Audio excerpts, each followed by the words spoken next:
অনেকদিন ধরে আমাকে অনেকে কমেন্ট করতেছিলেন আমি আমার মাছের হাউসগুলো কিভাবে তৈরি করেছি। আজ সেই বিষয়টা জানানোর জন্য হাজির হলাম। হ্যালো এভরিওয়ান, আসসালামু আলাইকুম। আশা করি আপনারা সকলেই ভালো আছেন। আমরা যারা রঙিন মাছ সেক্টরে প্রথম আসি তারা প্রথম যে বিষয়টা নিয়ে প্যারা খাই সেটা হলো আমরা কিভাবে হাউস তৈরি করব। তাদের জন্য আমার পক্ষ থেকে একটি উপদেশ হলো, প্রথমে ককশিটের হাউস বা ফলে ক্যারেট দিয়ে শুরু করতে পারেন। কারণ কোন ব্যবসা থেকে আপনি সফল হবেন সেটা আপনি জানেন না। আগে স্বল্প টাকা দিয়ে শুরু করেন, পরে যদি মনে হয় আপনি এই ব্যবসা দিয়ে টিকে থাকতে পারবেন, তারপর আপনার খামারটাকে ধীরে ধীরে আপডেট করেন। তাই বলা যায় ককশিট বা ফলের ঝুড়ি দিয়ে শুরু করাটাই ভালো। দেখুন, আমি যে হাউসটা তৈরি করেছি এখানে আমার খুব অল্প টাকা লেগেছে। দুইটা ককশিটের দাম জায়গা ভেদে 120 থেকে 200 টাকা পর্যন্ত হয়ে থাকে এবং 5 থেকে 6 কেজির মতো সিমেন্ট লেগেছে। আবার আপনি যদি চান সিমেন্টের পরিবর্তে পলিথিনও ব্যবহার করতে পারেন, এতে আপনার খরচটা আরো কমে যাবে। ও আরো একটি কথা আপনাদের জানিয়ে রাখি, এই ককশিটগুলো আপনারা আপনাদের আশেপাশে যে মাছের আড়তগুলো আছে সেখান থেকে কালেক্ট করতে পারেন। আমরা যে হাউসটা তৈরি করেছি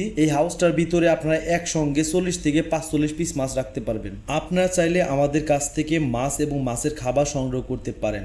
মাছ এবং মাছের খাবার সংগ্রহ করতে স্ক্রিনে দেওয়া হোয়াটসঅ্যাপ নাম্বারে আমাদের সাথে যোগাযোগ করতে পারেন। এতক্ষণ অনেক কিছুই বললাম, এখন আমাদের ককশিটের দিকে একটু মনোযোগ দেওয়া যাক। ককশিট কাটা এবং বাঁধার যে বিষয়টা, এগুলো আগে থেকে আমাদের ভিডিও করা হয়নি, তাই ভাবলাম আপনাদের এই ভিডিওটার ভিতরে একটু জানিয়ে দিই। অবশ্যই দুটি ককশিটকে সমানভাবে কাটবেন, ভেতরে যেন কোনো রকম ফাঁকা না থাকে। সেই ক্ষেত্রে সিমেন্ট দিলে হয়তো সিমেন্টটা নিচ দিকে বেরিয়ে যাবে। এবং কাপড়ের টুকরোগুলোকে ভালো মতো সিমেন্টে ভিজিয়ে ককশিটের চারিপাশে সুন্দর করে লাগিয়ে দিতে হবে, ভেতরে যেন হাওয়া আটকে না থাকে। অবশ্যই কমেন্ট করে জানাবেন কে এই ধরনের হাউসগুলো ব্যবহার করতে চাচ্ছেন, এবং কেউ যদি কোনো নির্দিষ্ট বিষয়ের উপরে ভিডিও চান সেক্ষেত্রে অবশ্যই কমেন্ট করে জানাতে পারেন। ভিডিওটা যদি ভালো লাগে তাহলে অবশ্যই ভিডিওতে একটি লাইক করবেন এবং চ্যানেলটিকে সাবস্ক্রাইব করে দিবেন। ধন্যবাদ সবাইকে ভিডিওটি দেখার জন্য।